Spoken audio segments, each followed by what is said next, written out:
not deal with the fact that there was nothing unclean according to the dietary law at the table.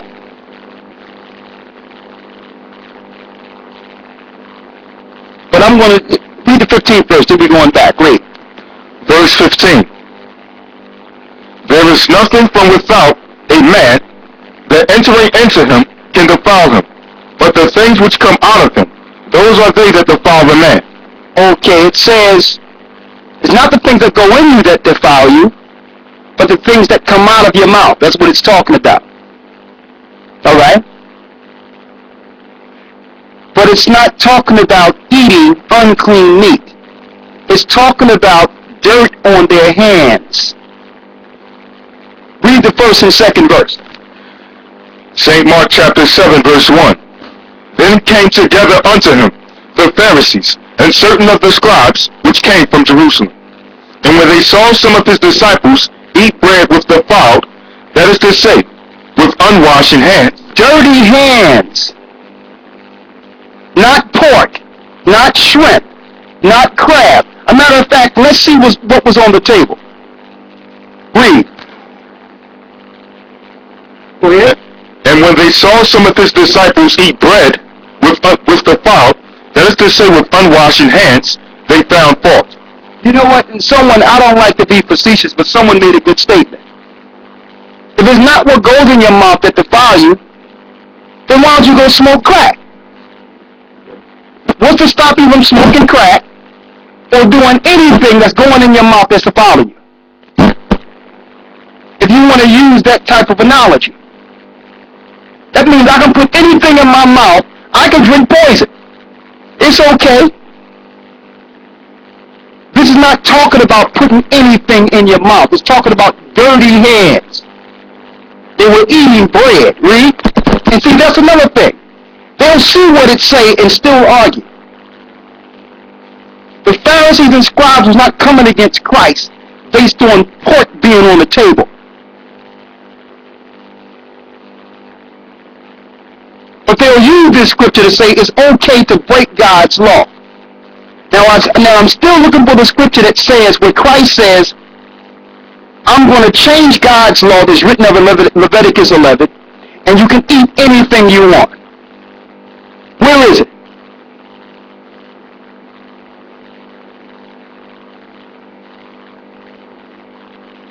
Where is it?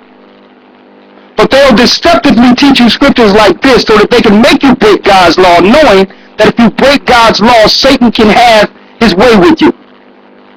That's the reason they want you to break the law. So Satan can have his way with you. If you start excusing certain laws and breaking certain laws, it'll become natural to you not to follow what's in the scriptures. You just make an excuse for it. Now, here's more. Let's go back to Romans 14. Showing you how they use Paul's law. A matter of fact, why would you want, what's the reason that you would want to eat something that God say don't eat? Why would you look for an excuse to break God's law?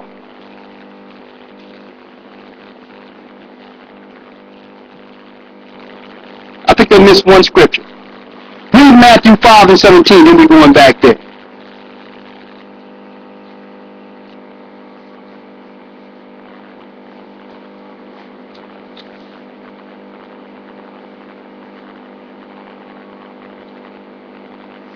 Jesus said it was okay. Let's see if Jesus said it was okay. Matthew 5 and 17, read it.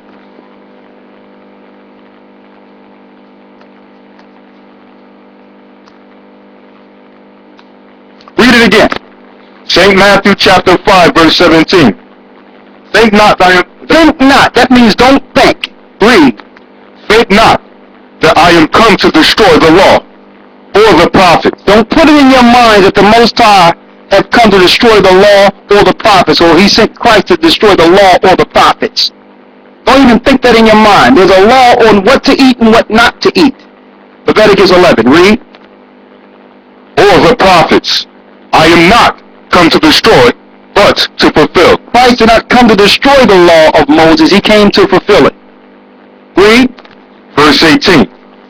Verily, I say unto you, till heaven and earth pass, one jot or one tittle shall in no wise pass from the law, till all be fulfilled. Okay, I'm going to give you one more shot, and then then after that, we're going to finish teaching our class.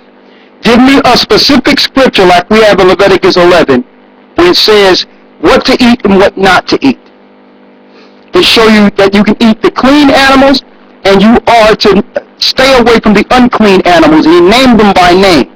Show me in the New Testament where Christ named by name, named by actual animals, and say that you can eat unclean animals. Give it to me.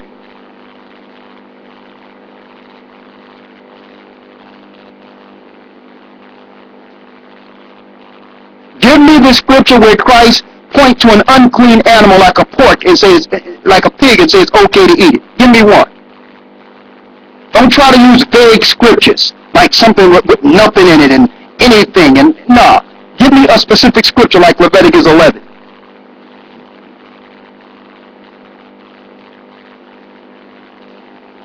I'm going to Timothy 4, but we're talking about Christ right now. You don't even understand Paul, so let's stick with Christ right now. Give me one. Give me one scripture. No, I don't want no overview scripture. Scripture pointing to an animal that's unclean that Christ says we can eat. Because I can go into Leviticus 11, and the Most High God, the one that sent Christ, the actual Father, he told us in specific by name what animals to eat and what animals to reject. Now call them a liar.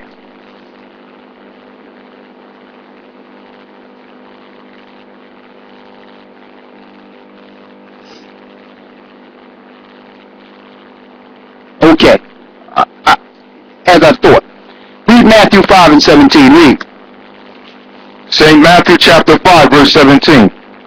Think not that I am come to destroy the law or the prophets. Don't think in your mind that the Most High come to destroy the law or the prophets. Read.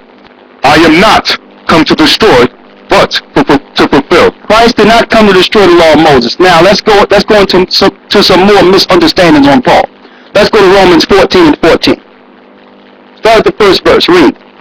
Romans chapter 14, verse 1. Him that is weak in the faith receive ye, but not to doubtful disputations. For one believeth that he may eat all things, another who is weak eateth herbs. See that? One believed that he can eat all things, and the other herbs. So you look at this all things, and you might think, well, okay, it's talking about eating anything. Okay, well, I can eat a rat now. I can eat a snake now. I can eat a bat now. Matter of fact, all things. Why don't I include people? It's not talking about all anything. It's an argument between vegetarians and those that would eat vegetables as well as meat. That's what it's talking about.